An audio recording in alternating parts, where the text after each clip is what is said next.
Namaste all of you. Today we'll discuss about reproduction in different parts of a plant. My first question is, what is vegetative reproduction?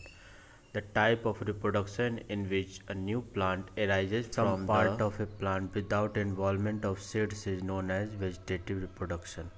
At first we will discuss about reproduction through underground stem. The best example is potato and banana and ginger. In these plants, a part of a stem present underground grows and develops roots and shoots to make new plants. Now we'll discuss about reproduction by stem cutting. Reproduction by stem cutting in these new plants can be grown using the stem cutting of a grown-up plants. Examples are rose, sugarcane, grapes and bougainvillea, etc. Now we will discuss about reproduction through roots. The best examples are sweet potatoes, dahlia and asparagus. In these new plants can be arise from its roots itself. Examples are sweet potato, dahlia, asparagus, etc.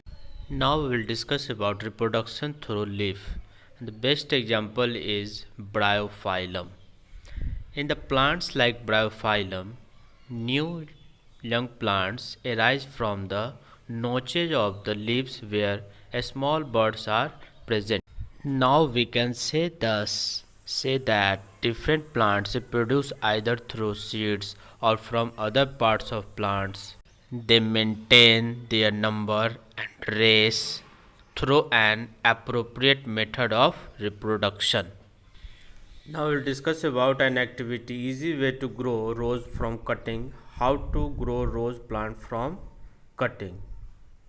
Take an stem of old plant, cut from the cutter and cut from the root side.